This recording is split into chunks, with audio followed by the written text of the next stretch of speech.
Hello बच्चों, ये प्रश्न को देखते हैं। तो प्रश्न में दे रखा है ऑक्सीजन के 16 ग्राम अणुओं की संख्या उतनी होती है जितनी की, पहला विकल्प दे रखा है 16 ग्राम CO में, दूसरा दे रखा है 28 ग्राम N2 में, तीसरा दे रखा है 14 ग्राम N2 में और चौथा दे रखा है 1.0 ग्राम H2 में। आइए मुख्य अवधारणा की चर्चा करते हैं। मुख्य अवधारणा तो यहाँ पे दे रखा है क्या, ऑक्सीजन यानी कि ऑक्सीजन में अगर हम देखें जैसे परमाणु क्रमांक होता है 16 और O2 में अगर हम देखें तो ये हो जाएगा क्या, 16 × 2, ये हमारा हो जाएगा 32। यहाँ पे हमें क्या दे रखा है कि ऑक्सीजन के 16 ग्राम अणुओं की संख्या, यानी कि अगर हम देखें तो हमारा W बराबर दे रखा है 16 ग्राम। तो ऑक्सीजन के मोल N बराबर W बटे में N M हो जाएगा। तो यहाँ से अगर हम देखें M हमारा क्या हो जाएगा, तो यहाँ पे हम देखें तो हमारा 32 आया था, ये हमारा O2 का, यानी कि अगर हम देखें तो हमारा W बराबर हो जाएगा 16 बटे में, अगर हम देखें तो M हमारा क्या हो जाएगा 32 बराबर हमारा आ जाएगा 1/2 बराबर आ जाएगा 0.5 मोल। तो ये हमारा आ गया कि अणुओं की संख्या 0.5 मोल। तो पहला अगर देखें तो पहला विकल्प में हमें क्या दे रखा है 16 ग्राम CO में, यानी अगर हम देखें तो CO के लिए निकालेंगे तो M बराबर क्या हो जाएगा 12 + 16, यानी कि C का हमारा 12 परमाणु क्रमांक और O का 16, तो ये बराबर आ जाएगा क्या 28। तो यहाँ से अगर हम N निकालेंगे तो N बराबर हमारा क्या हो जाएगा 16 बटे में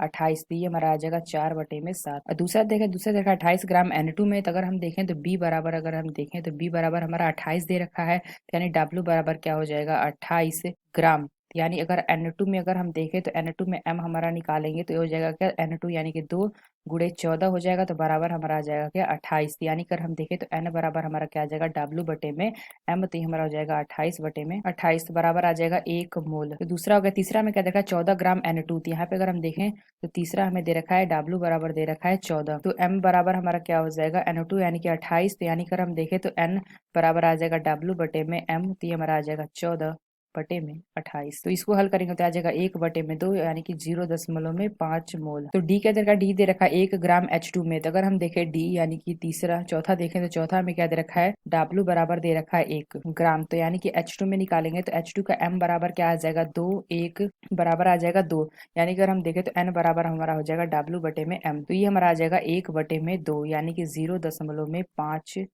मोल। तो यहाँ पे हमने क्या देखा, हमें पहला अगर हम देखें तो ये हमारा क्या आया था O2 यानी कि ऑक्सीजन क्या आया था 0.5 मोल। तो चारों विकल्प में अगर हम देखें तो पहला हमारा क्या है 4/7, यह विकल्प हमारा गलत होगा।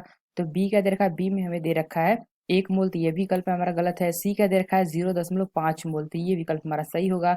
और चौथा क्या दे रखा है, चौथा में दे रखा है 0.5 मोल, तो ये विकल्प भी हमारा सही होगा। तो यानी हम क्या कह सकते हैं कि ऑक्सीजन के 16 ग्राम अणुओं की संख्या उतनी होती है। तो ये हमारा कौन सा विकल्प सही आ जाएगा, जो हमारा सी विकल्प है यह विकल्प हमारा सही होगा, और डी विकल्प, ये दोनों विकल्प हमारे सही होंगे, और जो हमारा पहला और दूसरा ये दोनों हमारा गलत होगा।